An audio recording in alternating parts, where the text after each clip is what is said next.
जैसा कि आप सभी जानते हैं, 22 अप्रैल 2025 को लश्कर-ए-तैयबा से संबंधित पाकिस्तानी और पाकिस्तान प्रशिक्षित आतंकवादियों ने भारत में जम्मू और कश्मीर के पहलगाम में भारतीय पर्यटकों पर बर्बरतापूर्ण हमला किया।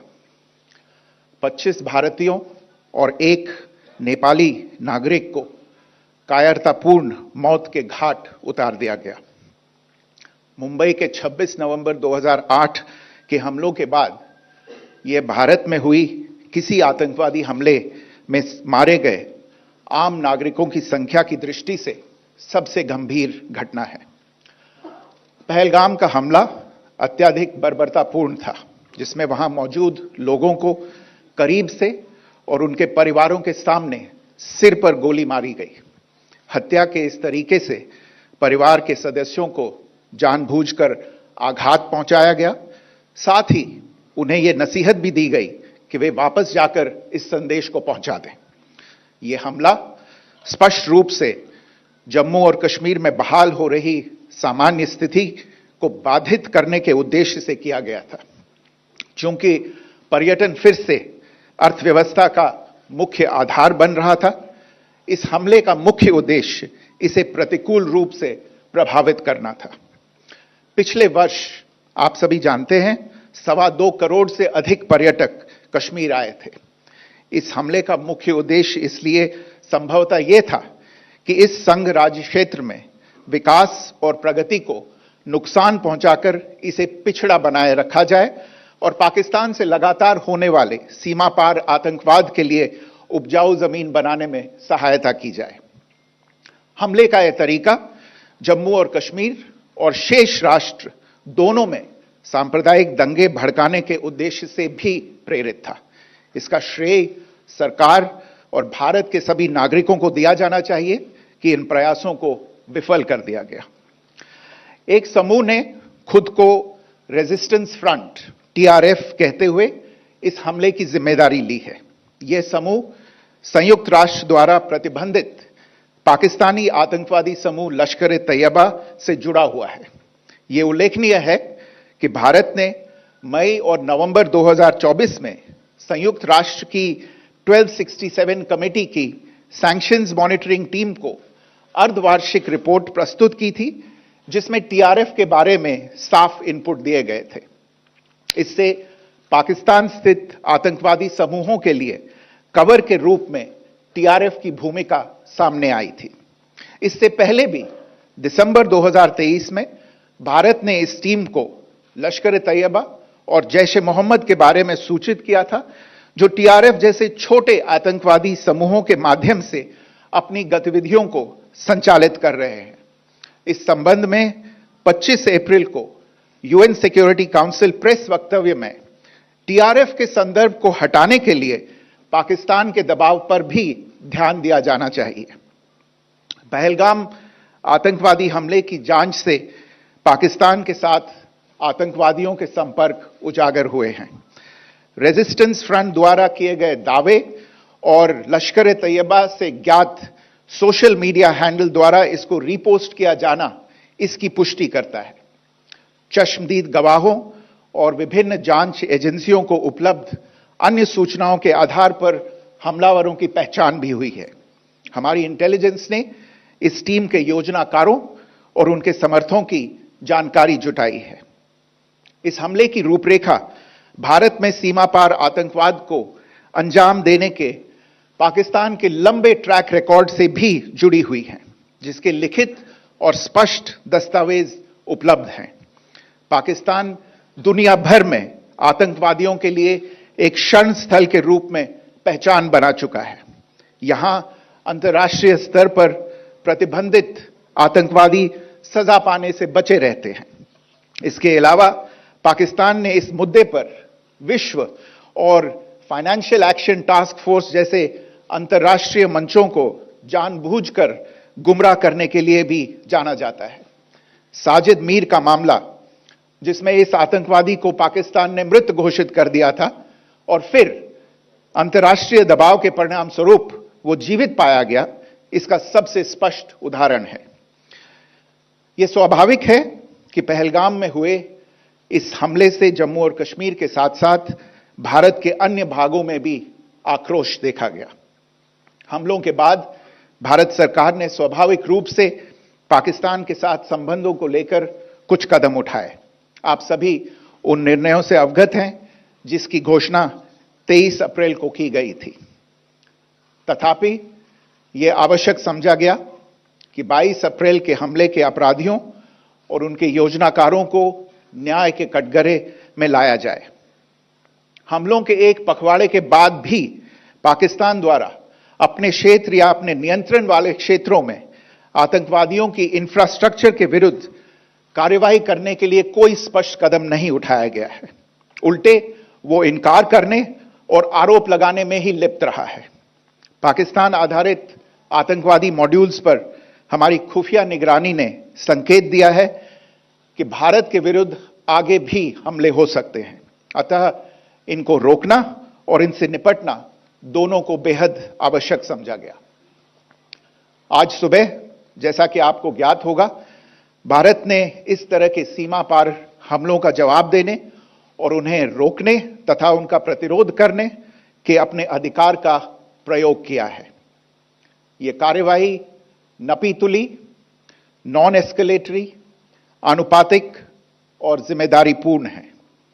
यह आतंकवाद की इंफ्रास्ट्रक्चर को समाप्त करने और भारत में भेजे जाने वाले संभावित आतंकवादियों को अक्षम बनाने पर केंद्रित है। आपको यह भी स्मरण होगा कि 25 अप्रैल 2025 को संयुक्त राष्ट्र सुरक्षा परिषद ने पहलगाम आतंकवादी हमले पर एक प्रेस वक्तव्य जारी किया था, जिसमें आतंकवाद के इस निंदनीय कार्य के अपराधियों, आयोजकों, फाइनेंसरों और प्रायोजकों को जवाबदेह ठहराने और उन्हें न्याय के दायरे में लाने की आवश्यकता पर जोर दिया गया था। भारत की आज की इस कार्रवाई को इसी संदर्भ में देखा जाना चाहिए।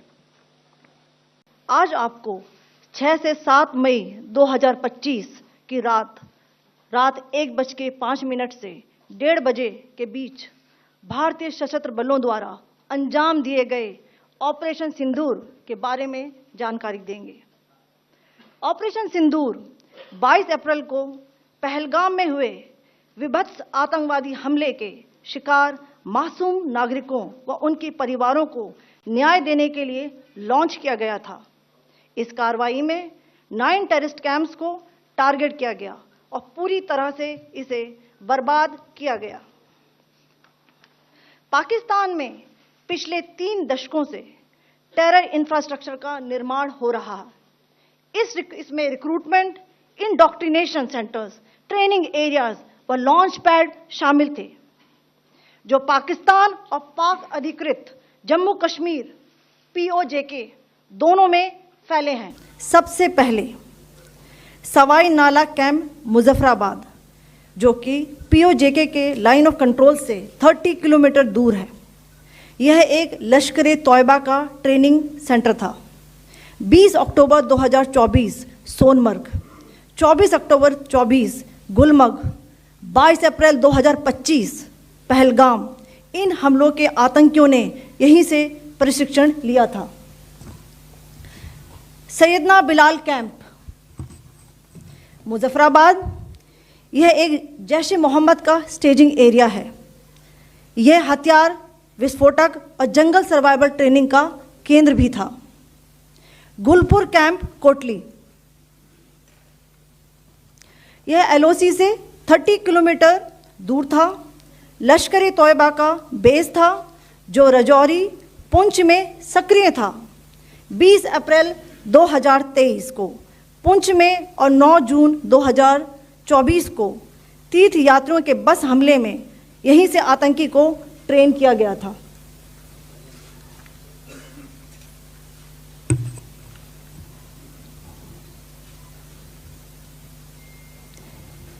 बरनाला कैंप भिंबर, ये LOC से 9 किलोमीटर दूर है।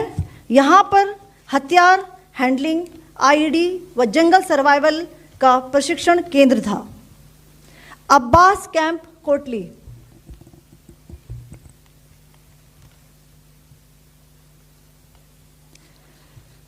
यह एलओसी से 13 किलोमीटर दूर है। लश्कर तौयबा का फिदाइन यहाँ तैयार होता था। इसकी कैपेसिटी 15 टेररिस्ट को ट्रेन करने की थी।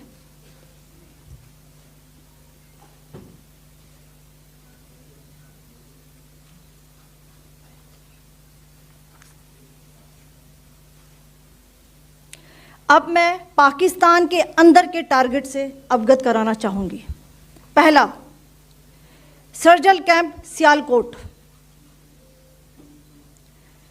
यह अंतर्राष्ट्रीय सीमा से 6 किलोमीटर की दूरी पर है, सांबा कठुआ के सामने।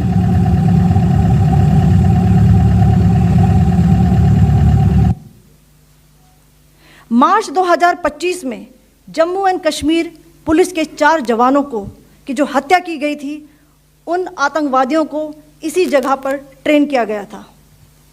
दूसरा, महमूना जाया कैंप सियालकोट।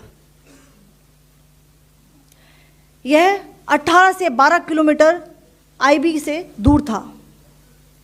हिजबुल मुजाहिदीन का बहुत बड़ा कैंप था। यह कठुआ जम्मू क्षेत्र में आतंक फैलाने का नियंत्रण केंद्र था। पठानकोट एयरफोर्स बेस पर किया गया हमला भी इसी कैंप से प्लान और डायरेक्ट किया गया था। मरकज ताइबा मुरीद के, यह आईबी से 18 से 25 किलोमीटर दूरी पर है। 2008 के मुंबई हमले के आतंकी भी यहीं से प्रशिक्षित हुए थे। अजमल कसब व डेविड हेडली भी यहां ट्रेन हुए थे।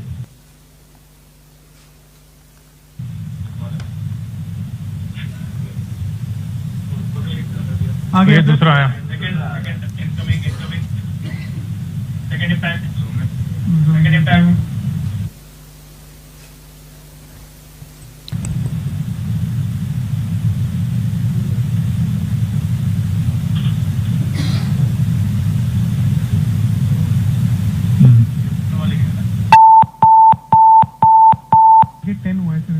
टारगेट 10 हुआ, एंक्लोजर सेम ही है।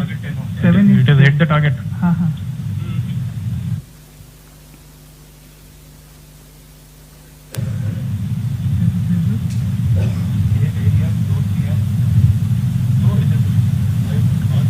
आ गया सर, इम्पैक्ट।